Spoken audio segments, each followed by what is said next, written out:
संघयते गिरिं यत्कृपात्तमहं वन्दे परमानन्दमाधवम्।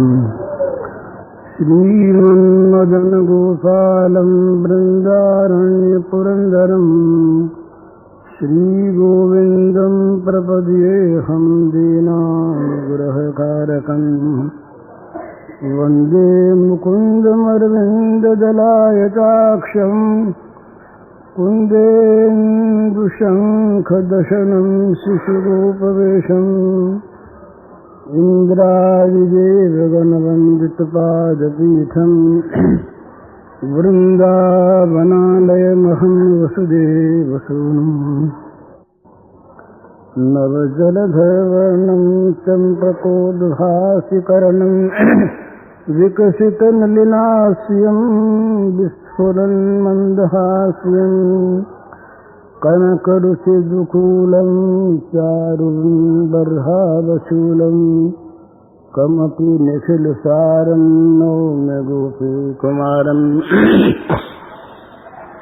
वंशीविभूषितकरान्नवनीरदाभात् पीताम्बरादुर्बिम्बफलाधरोष्ठात् पूर्णेन्दुसुन्दरमुखादरविन्दनेत्रात् कृष्णात् परं किमपि तत्त्वमहं न जाने। श्रीहरिः। स्वामी जी महाराज का के उपदेश के अंतिम वाक्य मुझे सुनने को मिले और बड़े काम की बात। सकाम भाव से किसी कर्म में प्रवृत्त होने वाला सत्पुरुष भी उस साधन की पूर्ति में अपने आप का बलिदान दे देता है। पुत्र की प्राप्ति के लिए दिलीप का प्रयत्न, पर नंदिनी की रक्षा में दिलीप ने अपने को सिंह के अर्पण कर दिया। लौठी का पुत्र किसको होता?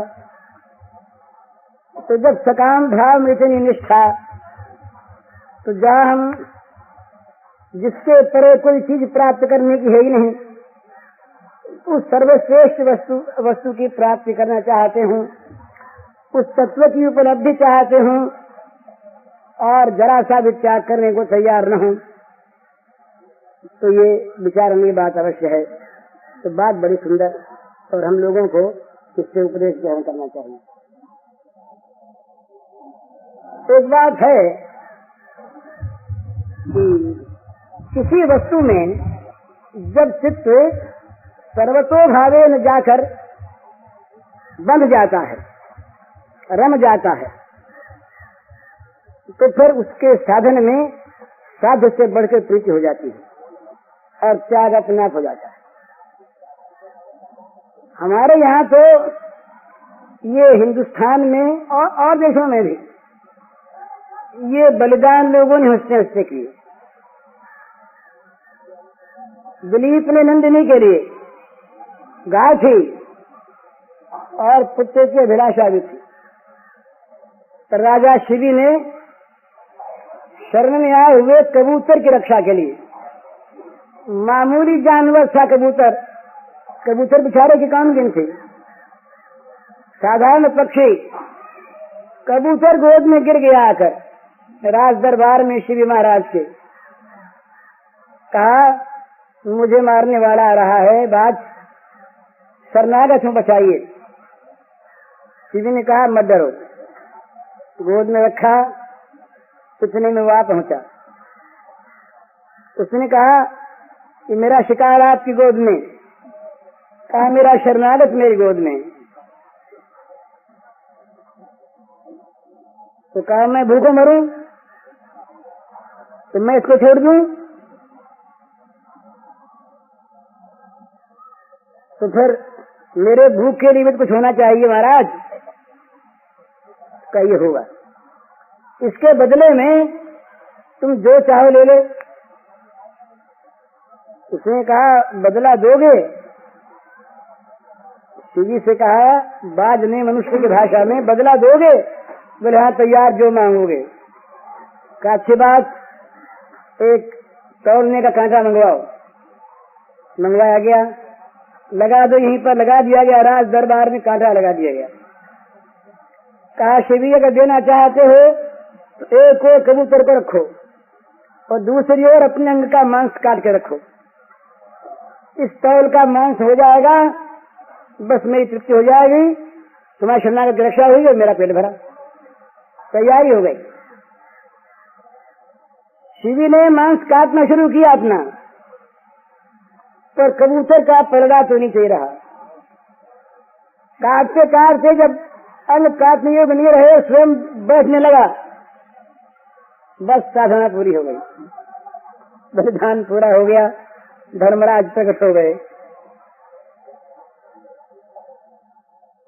तो ये जहाँ साध्य में अनन्य ममता हो जाती है, उसको प्राप्त करना ही है, उसके लिए सब कुछ करना है, वहाँ उसकी प्राप्ति का साधन इतना प्रिय हो जाता है। इसीलिए धर्म के हमारे ये आज ये अकाली अलग हो रहे हैं। पर गुरु गोविंद सिंह के बच्चों ने दीवार में अपने को चिनवा दिया, जीते जी। कोई मामूली बात है? मरुध्वज के लड़के ने और उसकी रानी ने मरुध्वज को चीर डाला, मामूली बात है? पर ये जो त्याग है, ये त्याग साध्य में प्रेम होने पर अपने आप होते हैं। पर इससे अधिक त्याग एक और है। ये एक महात्मा आए थे हमारे उस जब हम लोग ये राजनीतिक काम करते थे, उस समय के बाद एक मद्रासी महात्मा थे, वो हमारी समिति में आया करते थे, बड़े अच्छे विद्वान। उनके बाद मुझे अब तक याद है, उन्होंने एक दिन हम लोगों में उस समय था मरणोन्माद, सोचते थे फांसी अपने को कब होगी, ये सोचा करते थे कि अपने को फांसी कब होगी। ये उस समय के राजनीतिक, बंगाल के राजनीतिक युग में वो मरण का भय तो था ही नहीं, मरणोन्माद था, उसको मरणोन्माद कहते हैं। मरणोन्माद ये कभी कभी व्यक्तियों में, समाज में, राष्ट्र में आया करता है। रूस जापान युद्ध के पहले युद्ध में, पहले युद्ध की बात है,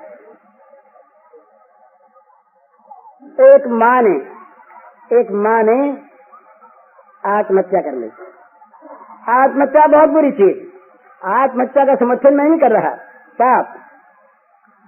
पर उसके एक बेटा था और वो उस बेटे को जापान के एक तरुण को देश के लिए मर जाना आवश्यक था।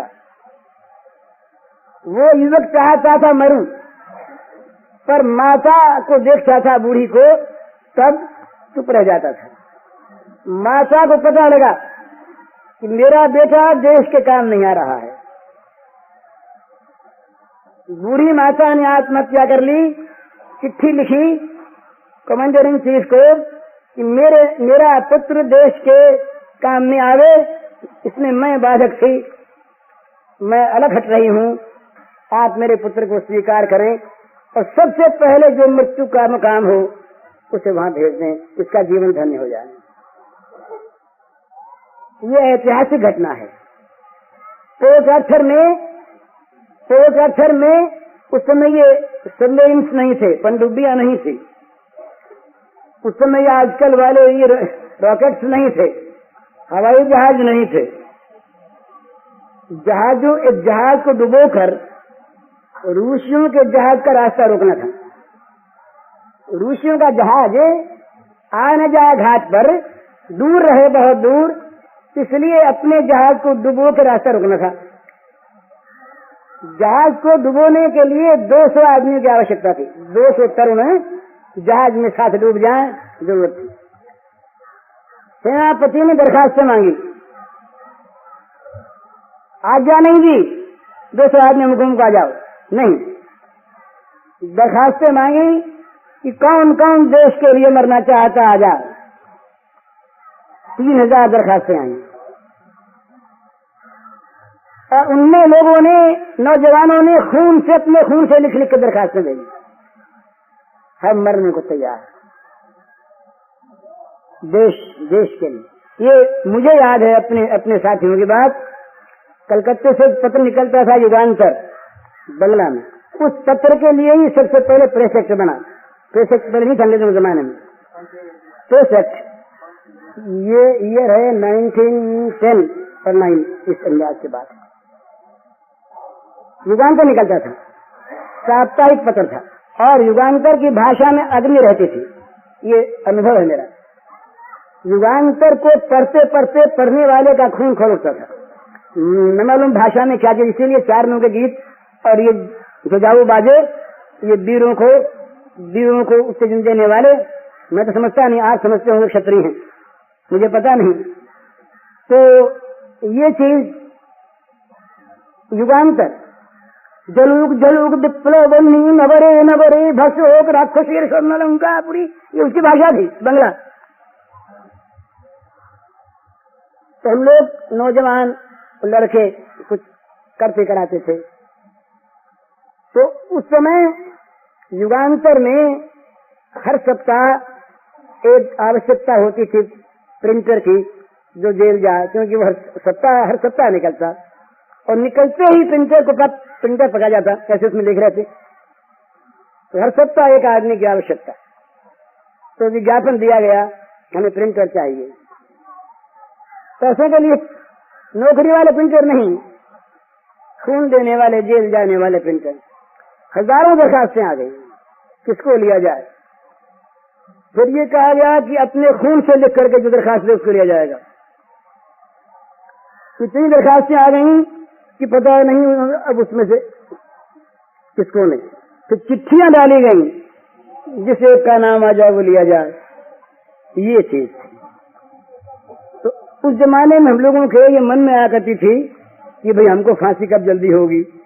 ऐसी बात, विवेक नहीं था, जोश था, पर मन में ऐसा आता था। हम लोग बात करते थे कब फांसी होगी, अपने को कब फांसी हो, कब देश के लिए फांसी हो जाए, इस तरह की बात मन में आया करती थी।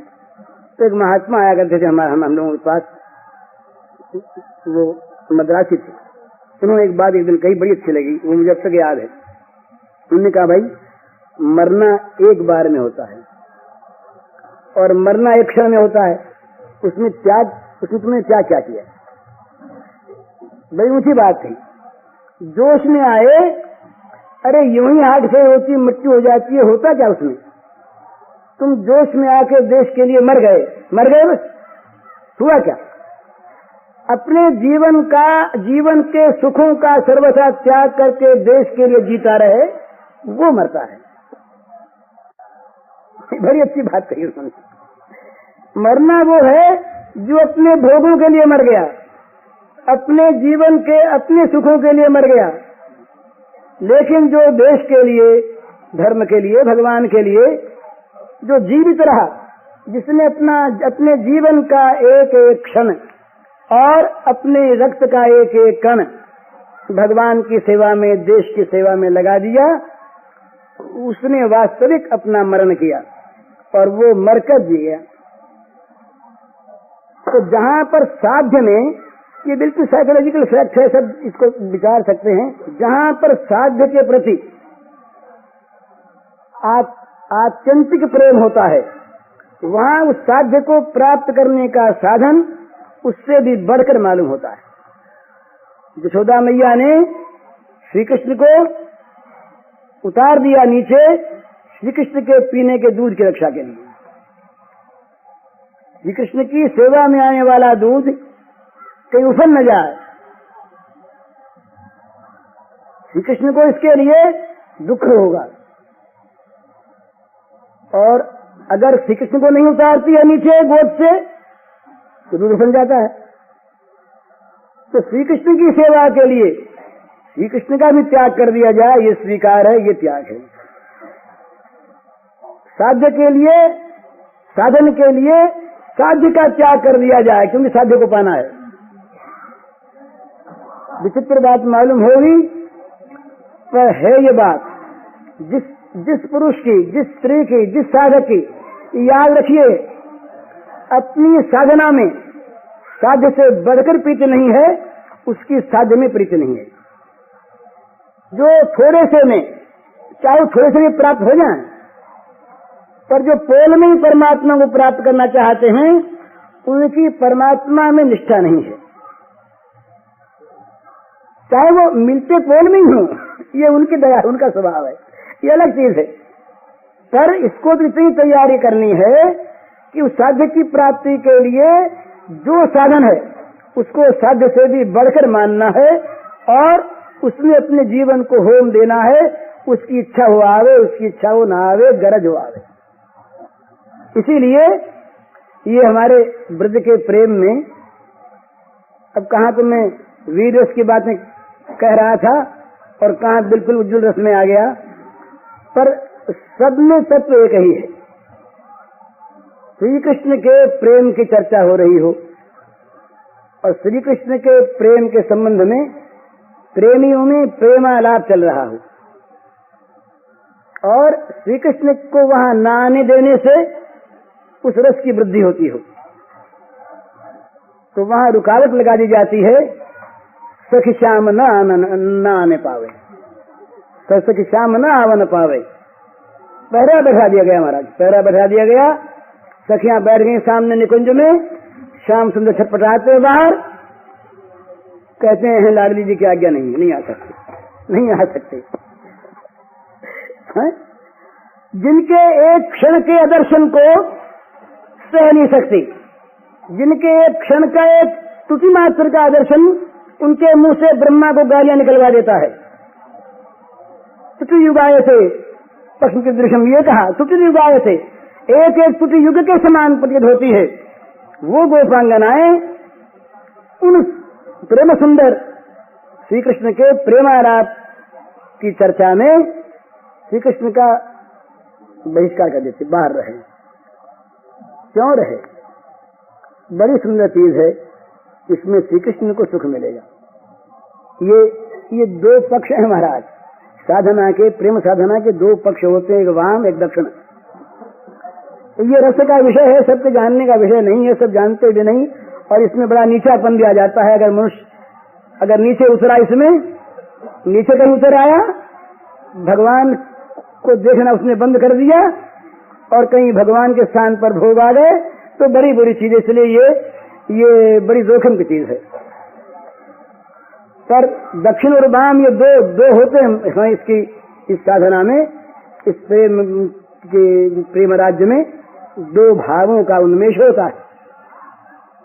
तो कहीं वाम भाव में प्रेमास्पद में आनंद की स्फूर्ति होती है, कहीं दक्षिण भाव में, और प्रेमास्पद में आनंद की स्फूर्ति ही प्रेमी का साध्य है। इसलिए प्रेमास्पद की के आनंद की स्फूर्ति यदि प्रेमास्पद के बहिष्कार से होती हो, प्रेमास्पद के तिरस्कार से होती हो, तो प्रेमास्पद का बहिष्कार तिरस्कार उस प्रेमी को वांछनीय हो जाता है, अवश्य कर्तव्य हो जाता है। पर यहाँ पर भी तत्व एक ही है, वो जो साध्य है, वो जो प्रेमास्पद है, बस केवल वही सामने है और दूसरा नहीं। उसके सामने को हटाने से वो सामने रहे तो हटा देंगे, रखना उसको सामने है। कहीं कहीं ऐसा होता है कि सामने से हटाने से वो रहता है, हटा देंगे, हट जाओ सामने से, पर सामने रहो। और कई बार सामने लाने से सामने रहता है, चोरी करते हैं, विनती करते हैं, प्रार्थना करते हैं, सिर करते हैं, नाक डगरते हैं, कुछ भी करते हैं, अब तो आ ही जाता है। तो ये बलिदान जो है ना, बलिदान त्याग, ये त्याग तो स्वाभाविक होता है जहाँ साध्य में प्रेम होता है। तो ये महाराज ने जो बात कही कि भगवत प्राप्ति तो हम चाहते हैं, पर प्रतिकूलता सह नहीं सकते, त्याग कर नहीं सकते। इसका अगर दूसरे शब्दों में कहा जाए तो ये कहा जा सकता है कि भगवान में जितना हम लोगों का प्रेम होना चाहिए, भगवान को मिलने की जितनी हमें आवश्यकता होनी चाहिए, भगवान के बिना काम नहीं चलता, इस प्रकार का जो दृढ़ भाव होना चाहिए, उसमें कहीं कमी है। महाराज, अगर कोई हमें बता दे, हमको रुपयों की बड़ी चाह हो, बड़ा लोभ हो और बड़ी आवश्यकता हो, और कोई बता दे कि इस भवन में यहाँ नीचे अमुक स्थान पर रुपया गड़ा हुआ है, उसकी बात मान ले, तो हमारी चेष्टा यही होगी सही, जैसे कहेंगे अब की तो महाराज गर्मी बहुत पड़ रही, जल्दी समाप्त करो इसको, सब लोग जाएं। बोले तुम बोले हम कुछ दिन रहेंगे, कोई बात नहीं, जल्दी जाए सब लोग, तो वहां पर गड्ढा खोद के निकालें उसको, सत्संग बंद हो जाए, कोई आपत्ति की बात नहीं, इसको सत्संग समझ आओ। अब फिर क्या हम देर करेंगे? अगर जाने में देर होगी तो रात बिरात देखेंगे, तो कोई नहीं देख रहा अकेले में, तो चलो खोद डालें। चाह हो मन में प्रबल और चाह की वस्तु के न मिलने की बेचैनी न हो, ये संभव नहीं है।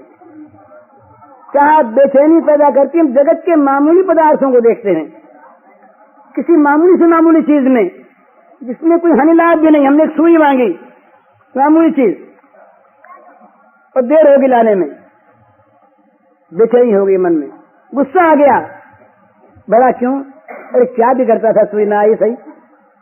तो जगत की मामूली से मामूली चाह की आपूर्ति में चित्त बेचैन हो जाता है, और ये परम प्रेमास्पद हम जिसको कहें वो भगवान न मिले, और हमारा हृदय उसको सहता रहे,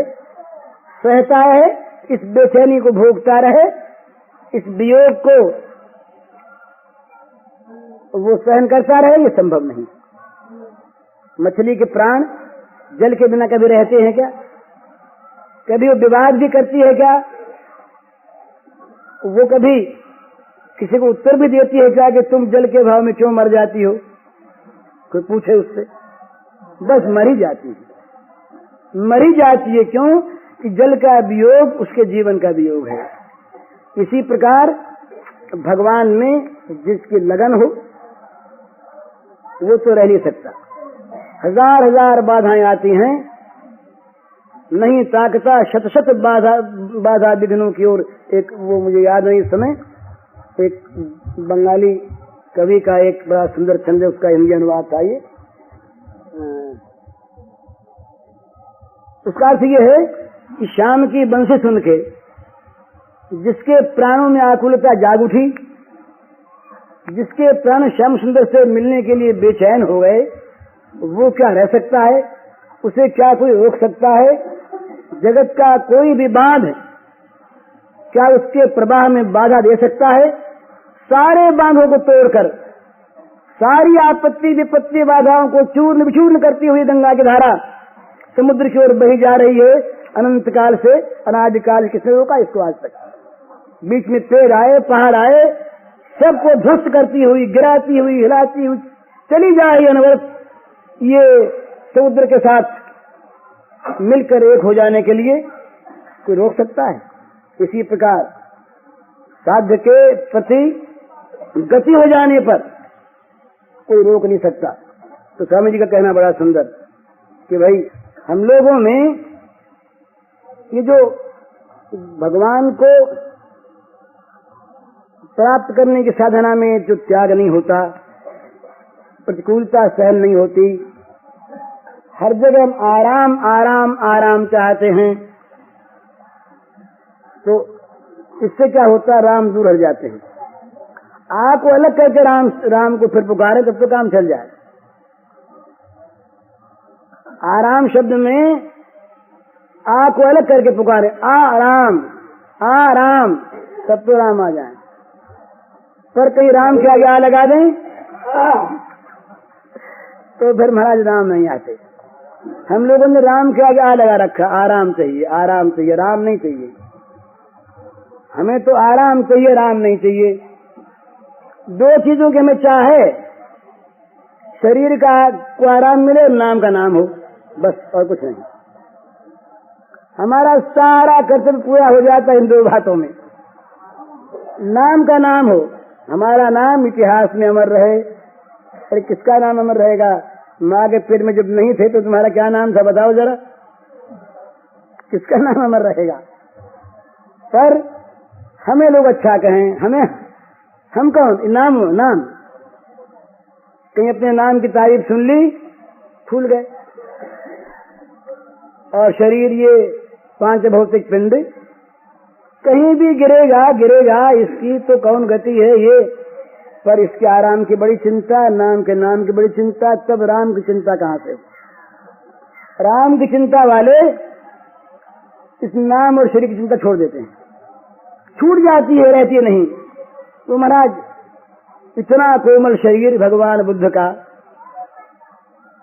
बुद्ध की गाथा लोगों ने पढ़ी होगी तो जानते होंगे, ये इस रूप में रखे गए थे महलों में कि इनके लिए शारीरिक पीड़ा कभी किसी प्रकार से सामने ना आवे। हर ऋतु रखी गई थी, इन्हें कभी गर्मी का अनुभव न हो, इन्हें कभी जाड़े का अनुभव न हो। इस प्रकार से सारा प्रबंध, कभी इनके मन में जगत से विरक्ति न होने पावे। ये पर जब वहां का आह्वान आया, वहां की पुकार आई, 1 महीने का बच्चा, युवती स्त्री, तरुणी, रूप संपन्ना, बड़ी प्रिय, उठे रात को, अंधेरे में उठे, चिराग जल रहा महलों में, देखा उसको, मन फिर जरा अटका, फिर देखा, फिर अटका, फिर मन में सोचा कि उस पुकार के आगे ये यहाँ अटकना है, चल दिए। आधी रात को चलती चैतन्य महाप्रभु हैं विष्णु प्रिया को छोड़कर। अभी मैं दिल्ली में था तो मैथिली शरण जी ने विष्णु प्रिया पर काव्य लिखा हिंदी में, वो मेरे पास आए थे, उन्होंने मुझको सुनाया, बड़ा अच्छा लगा मुझे। विष्णु प्रिया आधी रात को उसे छोड़ करके, ये सोने के निमाई, स्वर्ण प्रतिमा ये निमाई की, वो श्याम सुंदर का आह्वान उसको उनको मिला, गंगा को पार करके आधी रात को चल दिए। तो जब वहां की पुकार आती है, अर्थात जब भगवान की ओर मन लगता है, इस जगत के लिए आप देखिए ना, हम लोगों ने आज धन के लिए क्या नहीं छोड़ रखा है और अधिकार के लिए क्या नहीं छोड़ रखा है। आज के मानव ने अर्थ और अधिकार के लिए भगवान तक को छोड़ दिया। ये तो हमारे सामने त्याग का नमूना है, त्याग का नमूना। एक महात्मा गए एक किसी राजा के पास, पहुंच गए तो राजा ने देखा कुछ महात्मा के पास था नहीं, तो बोले महाराज ये कंबल ले लो। बोले हमें तो लेना नहीं है। तो बोले महाराज आप तो बड़े त्यागी हैं, देखो आपके पास कुछ नहीं, बड़े त्यागी। तो बोले भैया हमारी अपेक्षा तुम बड़े त्यागी हो। हम बड़े त्यागी? मैं तो राज्य है, भोग है, सुख है, हम त्यागी कैसे? तो महात्मा बोले कि हमने तो भगवत सुख के लिए, मोक्षानंद के लिए जगत के विषयों का त्याग किया, बड़े सुख के लिए, बड़े लाभ के लिए छोटे लाभ हमने छोड़ दिया, और तुमने भोग सुख के लिए भगवान तक को छोड़ दिया। तो त्यागी तुम कि हम? तुम बड़े त्यागी बाबा। तो ये त्याग जो है अपने आप होता है जहाँ साध्य में। आज का मानव अधिकार के और धन के लिए कितना लोलुप है। और एक जमाना वो था,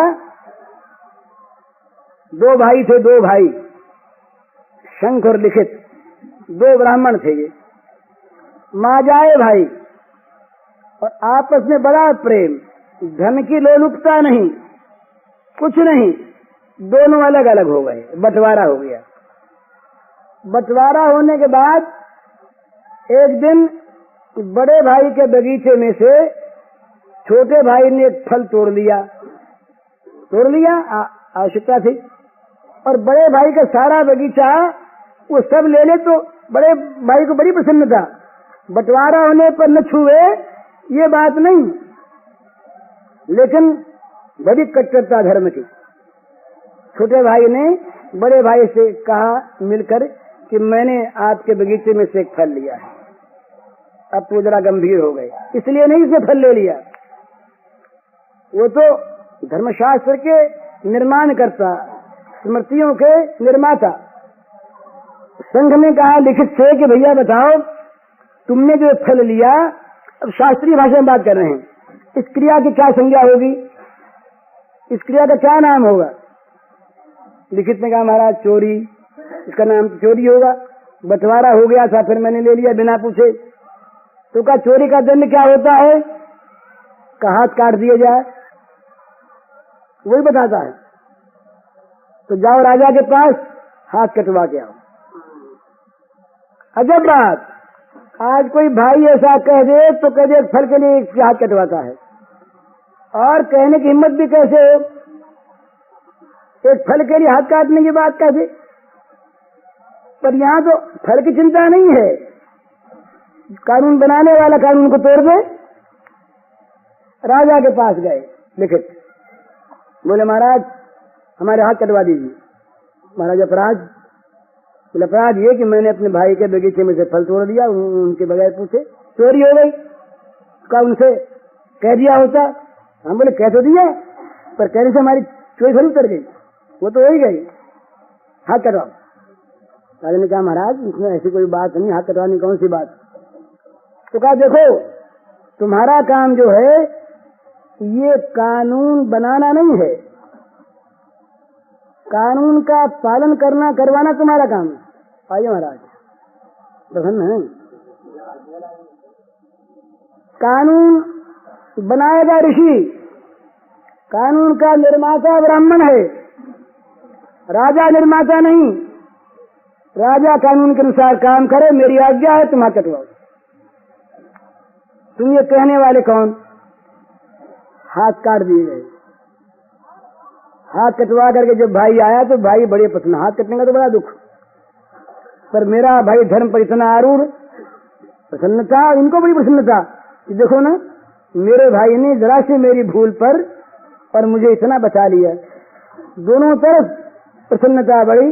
प्रातःकाल हुआ, श्राद्ध था, तर्पण वर्पण करना था।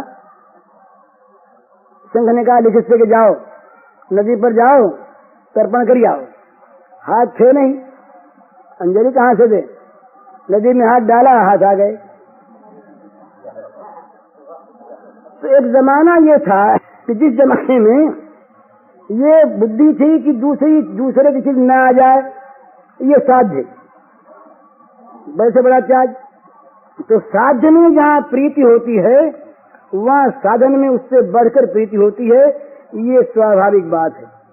भगवान में भी हमारी प्रीति है, हम यदि भगवान को चाहते हैं, हमारा यदि भगवान को प्राप्त करने के लिए दृढ़ मनोरथ है और हमारी चाह यदि वास्तविक है, बनावटी नहीं, दिखावटी नहीं, हमारी चाह में यथार्थ है, ठीक, तो उस चाह की पूर्ति के लिए जो साधन हमें बताया जाएगा, उस साधन से हमारी कभी भी विरति नहीं होगी इस अवस्था में भी कि ये साधन साध्य को प्राप्त कराया गया नहीं, संदेह कोई मन में करा दे तब नहीं होगी।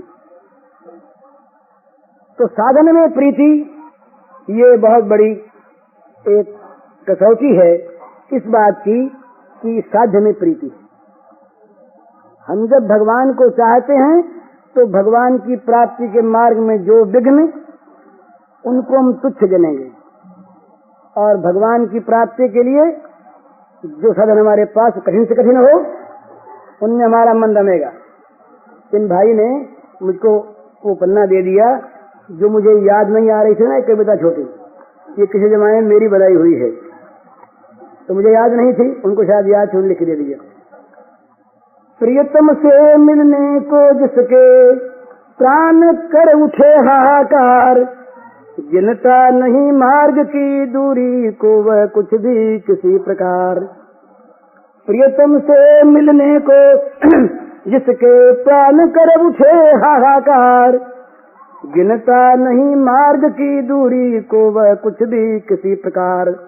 नहीं ताकता किंचित भी शत शत बाधा विघ्नों की ओर, नहीं ताकता किंचित भी शत शत बाधा विघ्नों की ओर। दौड़ छूटता जहाँ बजाते मधुर बंसरी नंद किशोर। दौड़ छूटता जहाँ बजाते मधुर बंसरी नंद किशोर।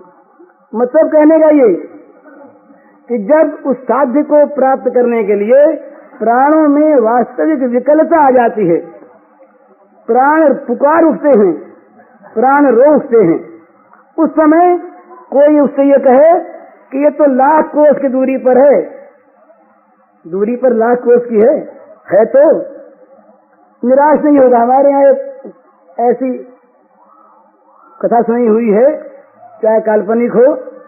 एक सज्जन बैठे हुए तप कर रहे थे इमली के पेड़ के नीचे, तो उधर से नारद जी महाराज निकले बिना बजाते हुए, तो देखा बड़ा सुंदर स्वर सुनाई दिया नारद जी का।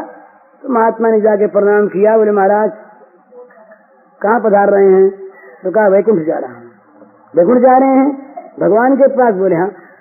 बोले महाराज अगर याद रहे और अगर आपको जैसे आप कृपा करें तो सरकार से पूछ आइएगा कि एक वो नगण्य सा आदमी बहुत दिनों से बैठा वो तप कर रहा है आपको पाने के लिए, आप उससे कब मिलेंगे? कहा पूछ आवेंगे। इसके बाद आगे बढ़े तो बढ़िया सी कुटिया छाई हुई, बगीचा उगीचा लगा हुआ, बड़े सुंदर पेड़ लगे हुए, फूल खिले हुए, और एक महात्मा दूसरे एक सजे हुए सिंहासन पर बैठे और मजे में नाम जप कर रहे, आराम से बैठे। एक पंखा झल रहा, एक आदमी गर्मी के दिन थे। अरे कौन जा रहा है? मालूम होता नारद सा जा रहा है। बोले हाँ। बोले अच्छा बुलाओ। नारद को बुला लिया पास। नारद जी महाराज आए। नारद जी ने देखा कोई संत होगा, आपने तो नारद जी सब संतों में श्रद्धा रखते। कहाँ जा रहे हो महाराज? नारद से पूछा। नारद ने कहा बैकुंठ जाता हूँ। अच्छा बैकुंठ जाते हो? इसलिए हमारा ले जाओ और पूछा ना उनसे, जैसे तो कृपा करके विनम्र भाव है, कुछ नहीं पूछा ना संदेशा। क्या संदेशा? बोले 12 वर्ष हो गए तप करते, यहाँ पर घर द्वार सब छोड़ के बैठे हैं, बाल बच्चों का ध्यान नहीं, आराम का ध्यान नहीं, 12 वर्ष हो गए। कब मिलेगा वो? अब मिलेगा या नहीं पूछिए ना, दूसरे काम में लगे। नारद जी का अच्छी बात महाराज पूछ आएंगे। अब नारद जी गए वैकुंठ में, भगवान से बातचीत की और इनकी बातचीत भी दोनों की पूछी आए। जब लौटे वापिस तो पहले वो मिला 12 वर्ष वाला, पीछे मिला था ना, तो रास्ते में पहले वो मिला। नारद यहाँ आओ। नारद आए। क्या कहा उसने? क्या पूछा? बोले पूछा मैंने तो भगवान बोले कि 12 वर्ष और तप करो तब मिलेंगे। तो वो जो माला की झोली हाथ में थी फेंकी दूर। अभी 12 वर्ष और 12 साल तप करते मुझको हो गए, इतना मैंने त्याग किया, इतनी तपस्या की, सब कुछ छोड़ छाड़ के बोला अभी 12 वर्ष और नहीं तप करना, उसके लिए जरा अपने घर छोड़ छाड़ दी। नारद जी से पूछा भी, बोले महाराज बैठ के जरा आराम करिए थोड़ी देर। नारद जी बेचारे जानते थे सब हाल सब उसका, वहां से आगे बढ़े। अब उस महात्मा के पास पहुंचे जो तप कर रहा था इमली के पेड़ के नीचे। जब देखा नारद जी आ रहे हैं तो उठा, दूर से जाकर के साष्टांग किया बड़ी नम्रता से और कहा महाराज आप तो वैकुंठ से होकर के आए हैं, मैं तो आपके दर्शनों से ही धन्य हो गया। चरणों के धूल लेने लगा, चरणों पर आंसू गिराने लगा, बड़े स्नेह से बड़े आदर से लाया। वो ला के जरा ऊंचे स्थान पर, कुछ सामान तो था ही नहीं बेचारे के पास, मिट्टी उट्टी थी, बैठा दिया। उनकी आव भगत की, सब तरह से उनकी पूजा की, सब कुछ हो गया। कब पूछा? मेरे महाराज मेरी प्रार्थना का स्मरण यदि हुआ हो और यदि आपने सरकार से मेरे संबंध में कोई बात कही हो और यदि उन्होंने कोई उत्तर दिया हो और वो उत्तर यदि मेरे सुनने लायक हो तो महाराज कृपा करें। नारद जी ने सोचा मन में, लीला की बात है कि वो 12 वर्ष की कहते ही वो तो उछल पड़ा, अच्छा हुआ मारा पिता नहीं। और इसे तो इतनी लंबी अवधि दी है भगवान को, इससे कह दूंगा बेचारा बड़ा शांत है, शिष्ट है, हताश हो गया, कहीं हार्ट फेल होगा तो मुश्किल होगी, मर जाए, मूर्छा आ जाए। बोले भैया बात तो हमने भगवान से कह दी और भगवान ने उत्तर भी दे दिया, पर अब तुमसे क्या बताऊं। बोले नहीं महाराज बताइए। भगवान का उत्तर तो फिर बड़ी सुंदर बात। तो नारद जी ने बड़े ही दबी जबान से कहा भैया भगवान ने तो कहा, अब तुमसे क्या बताऊं, बड़ा मन में संकोच होता है। कहते बोले क्या क्या बात कही, नहीं मिलेंगे कहीं? बोला नहीं मिलने की बात होंगे। वो तब फिर क्या कहिए? तो कहा ये कहा कि इस पेड़ में जितने पत्ते हैं, इमली के पेड़ में, उतने 1000 वर्ष तक तप करेगा तो मिलेंगे।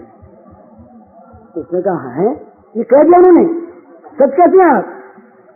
ये क्या उनकी वाणी है? हाँ बोले मुझसे कहा इतने साल। बोली कह दिया उन्होंने, ये बात पक्की हो गई। अरे सब फिर क्या है, लगा नाचने कूदने। वो तो आनंद में उन्मत्त हो गया। अरे भगवान ने कह दिया मिलेंगे, कह दिया मिलेंगे, कह दिया मिलेंगे, कह दिया मिलेंगे। तो वो नाचते नाचते नारायण प्रकट हो गए।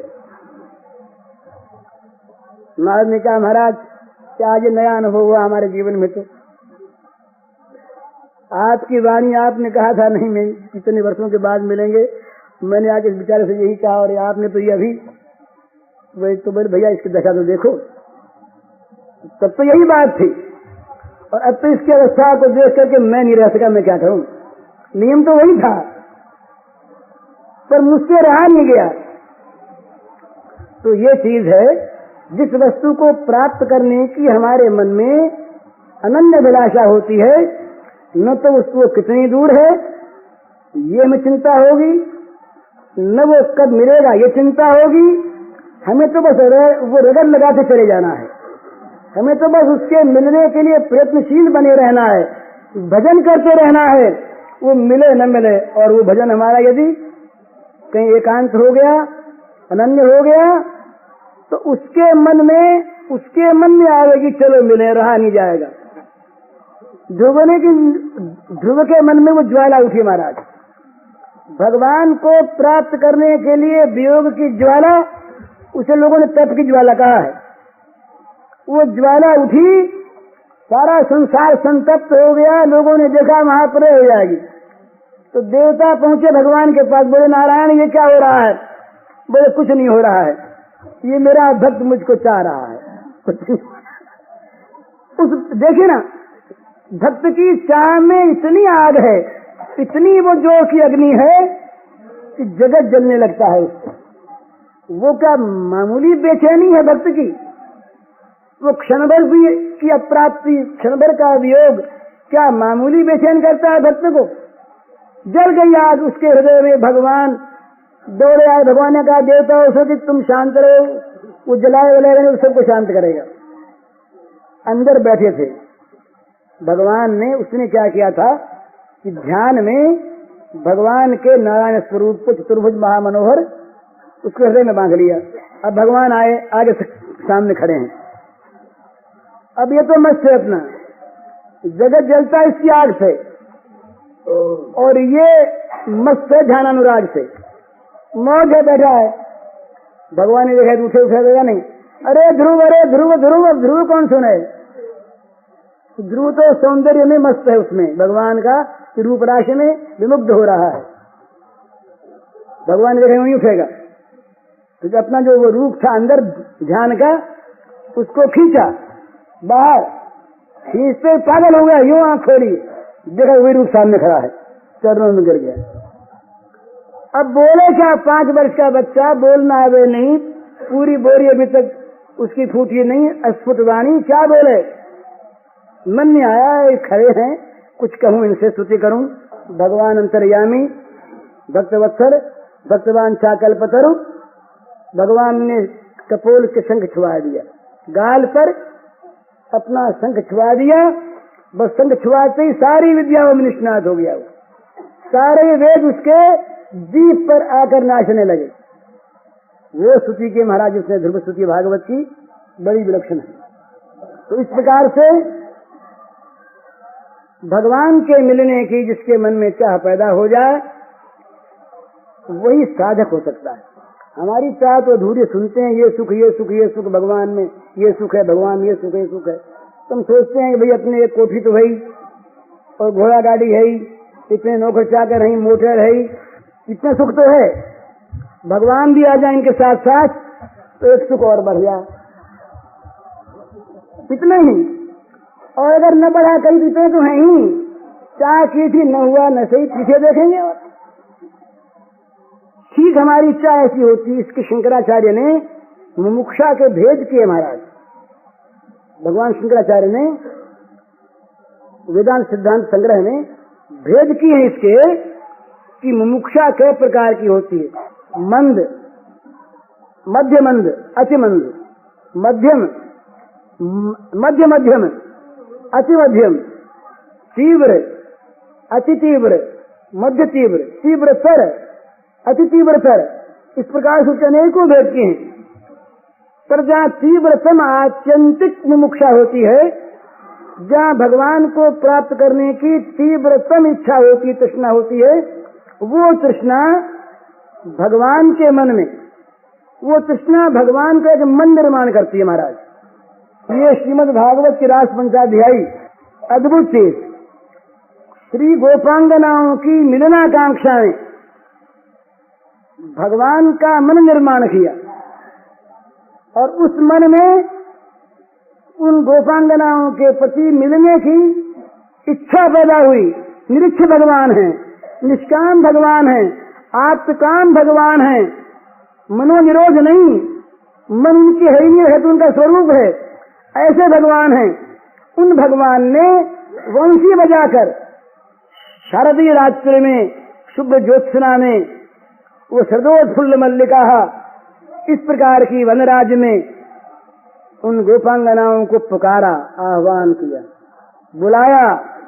दीक्षरंतु मनस्तग्र युग माया मुपाश्रितः भगवान पिता रात्रि शरदोत्फुल्ल मल्लिका।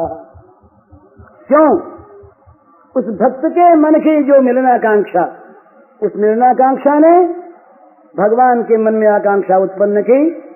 भगवान की इच्छा से योग माया ने सारी व्यवस्था कर दी। देवी ने, योग माया ने उचित उपयोगी रात्रि, उपयोगी ऋतु, उपयोगी वो वहां के पशु पक्षी, उपयोगी वो शुभ्र चांदनी, उपयोगी मुरली का स्वर, ये सब के सब ठीक ठिकाने से कर दिए। सारा सामान इकट्ठा कर दिया योग माया ने। अब आह्वान हुआ, आह्वान जब सुना तो क्या दशा हुई देखिए। कपड़े पहनना भूल गई, लहंगा ओढ़ लिया, ओढ़नी पहन ली, चोली को हाथ में डाल लिया, हैं हाथ का गहना पैर में पहन लिया, सुरमा आधी आंख में लगा, आधी में रह गया, ग्रास मुंह में यूं ले रही थी तो हाथ यूं ही रह गया, पति को परोस रही थी वो चमची यूं ही हाथ में रह गई, बच्चे को स्तन पिला रही थी, बच्चा यूं ही पड़ा रह गया। ये क्या चीज थी? ये उनके आह्वान का, साध्य को प्राप्त करने का जो अनन्य और अदम्य मनोरथ, ये साधन में किसी प्रकार की त्रुटि नहीं आने देता, साधन को अनायास संपन्न कर देता है। तो हमें तो महाराज जी की बात बड़ी अच्छी लगी और मन में आया, अपने होता तो अपने से है नहीं, मन में आया ऐसा कि ये करने की बात है। जरा सी प्रतिकूलता सहन नहीं होती और हम भगवान को प्राप्त करना चाहते हैं। भगवान को प्राप्त करने के लिए जिन जिन बातों के त्याग की महिमा गाते हैं, हम स्वयं उनको करते हैं। भगवान को प्राप्त करने के लिए जिन जिन साधनों की आवश्यकता है, हम उनसे स्वयं परामुख रहते हैं। तो कैसे कहें भगवान नहीं मिलते, कैसे कहें देर हो रही है? ये देर तो हमारी हो रही है, हम ही कर रहे हैं, हमारी ओर से ये प्रमाद है, निश्चितता है। तो भाई एक बात और, ये सब निराशा की बात नहीं कहनी चाहिए, है प्रमाद हमारी ओर से माना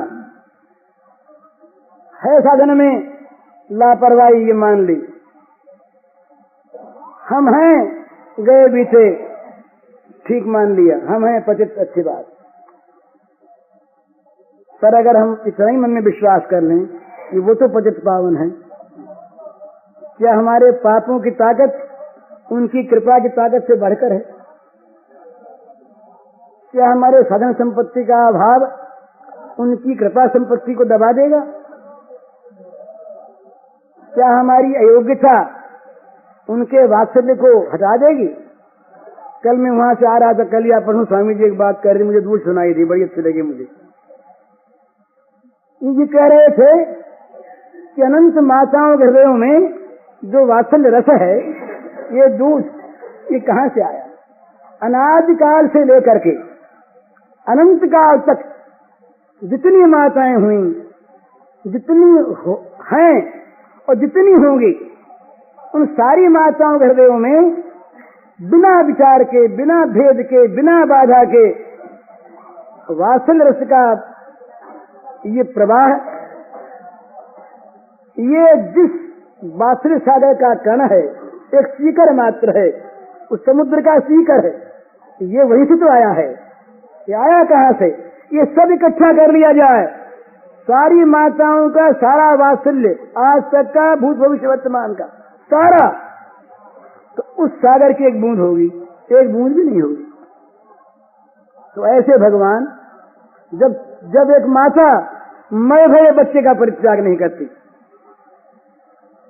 जब एक मैया अपने बीमार बच्चे को छोड़कर नहीं जाती, जब एक माता, एक जननी अपने अयोग्य बच्चे के साथ लापरवाही से नहीं बरतती, तब हम भगवान के सामने बच्चे की भांति निश्चेष्ट होकर रो पड़ेंगे, तो क्या उनकी कृपा हमारे लिए फलवती नहीं होगी? क्या वहां साधन की अपेक्षा होगी?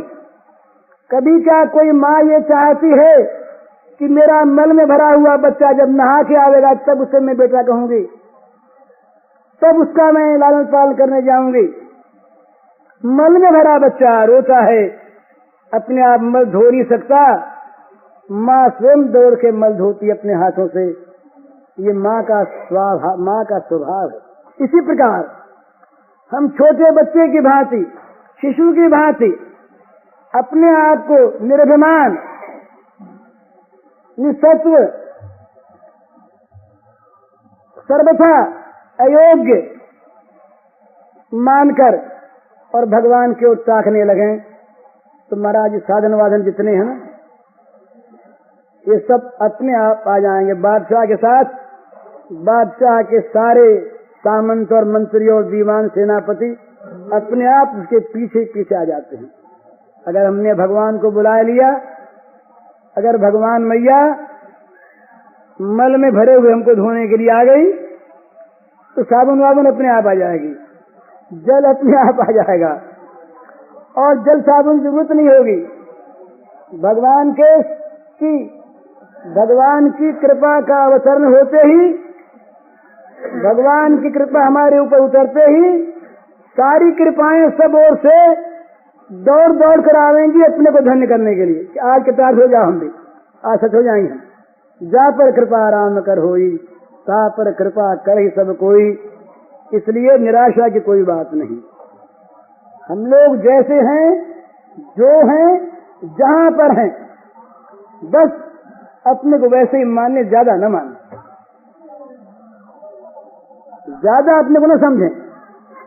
दूसरों कहने से मान लेते ना, ज्यादा दूसरों कहने से अपने को ज्यादा मान लें, महात्मा मान लें, भक्त मान लें, तो ये अपने आप घाटे में रहेंगे। मानने वाने कुछ नहीं। हमारी तो जो अयोग्यता ये साबित है महाराज, हमारी तो अयोग्यता नालायक की साबित नहीं करनी पड़ती। ये तो जग जाहिर है, साबित है। न हम कहीं इसको छिपाना चाहें तो हमारी नालायकी है। ये भगवान अंतर्यामी में सब जानते हैं। इस नालायकी को लेकर, इस अयोग्यता के फूलों को लेकर, इस दीनता, हीनता, क्षीणता, मलिनता की सामग्री को लेकर हम दयामय पतित पावन करुणा सिंधु भगवान के चरणों में पहुंच जाएं। कहीं महाराज हमारे पास तो ये मलिनता है, ये मल भरा हृदय है, ये दोष भरा जीवन है। अब तुम चाहो इसे साफ कर दो, तुम चाहो नरकों में भेज दो, तुम मारो जलाओ, हमारे पास कोई सामर्थ्य नहीं, तो भगवान घोषणा करेंगे साधुरेव समंतव्या। महापापी का साधु कैसे हो गया? इस सम्यक व्यवस्थितो हितः, ठीक ठिकाने पर आ गया। वो अंधकार वहां पहुंचा जहां सूर्य का प्रकाश आने वाला है। अब अंधकार मरने वाला है। अमावस्या की घोर निशा सूर्योदय के समीप आ पहुंची। अब क्या है? आग लग चुकी कूड़े के नीचे, अब जलने में कौन देरी है। इसी प्रकार से भगवान के सम्मुख हो जाओ, परवाह न करो इस बात की कि हम आज तक कैसे थे। कुछ नहीं, भगवान की कृपा के सामने हमारे अब तक के दुष्कृतों की कोई ताकत नहीं वो ठहर सके। 1000 वर्ष का अंधकार प्रकाश के सामने एक क्षण ठहरने की हिम्मत नहीं कर सकता। प्रकाश का आना ही अंधकार का मरना है। इसी प्रकार भगवान की कृपा अगर हमारी रक्षा के लिए आ जाए और वो तैयार हमारे चाहते ही तैयार, मांगते ही तैयार, देखते ही तैयार। उस तरफ देखा कि मैं हंस रही है कृपा, रे तुमने अब तक मेरी ओर देखा नहीं, बस निश्चिंत हो जाओ, ये कृपा कह रही है। इसलिए घबराने की आवश्यकता नहीं, चिंता की आवश्यकता नहीं। कि जितनी साधना की आवश्यकता है ये अपने आप वो ला देंगे। हम केवल एक काम करें, है तुलसी परतीत एक, प्रभु मूर्ति कृपामयी है। बस तुलसीदास ने निराश होकर के बड़ी आशा प्रकट की, सारे अंग का वर्णन किया। महाराज किस किस का नाम लें? आंख, कान, नाक, जिह्वा, त्वक, मन, बुद्धि, ये सब दूसरों की सेवा में लगे हुए, सब आपसे विमुख, सकल अंग पद विमुखनाथ, मुख नाम की ओट लई है तुलसी परतीत एक प्रभु मूर्ति कृपामयी है। बस एक विश्वास है मेरे पास, तो यही एक संपत्ति है कि प्रभु की मूर्ति कृपा से बनी हुई है। मैं तो कृपा के योग्य नहीं, पर वो कृपा के बिना रह नहीं सकते। जो योग्य पर कृपा करते हैं वो कृपा में नहीं होते, वो तो योग्यता का पुरस्कार देते हैं। पर जहाँ योग्यता अयोग्यता का कोई भेद नहीं, कृपा ही स्वभाव है, वहां फिर कोई डर की बात नहीं, कोई भी निराशा की बात नहीं। बस मजे में उस कृपा की ओर देखो और निहाल हो जाओ। है तुलसी परतीत एक, प्रभु मूर्ति कृपामयी है। ये शक्ति हो सकती है जिस किसी के नेत्रों के सामने श्याम सुंदर की स्वप्न में भी कभी झांकी आ गई, उसको क्या फिर जगत सुहाता है? जगत के भोग क्या कभी उसके अच्छे लगते हैं? वो तो दिन रात यही चाहता है, उसके प्राण व्याकुल होते हैं, वो किसी प्रकार से नहीं ले सकता। वो श्याम सुंदर को देखना, उनके दर्शन करना, उनकी मधुर मुरली सुनना, उनके चरण रज को सिर लगाना, बस यही उसके जीवन का लक्ष्य हो जाता है। ये जब तक लक्ष्य नहीं होता महाराज, तब तक सच्ची बात यह है कि हमारे मन में चाह नहीं हुई, हमने भगवान की झांकी का कभी ध्यान नहीं पाया।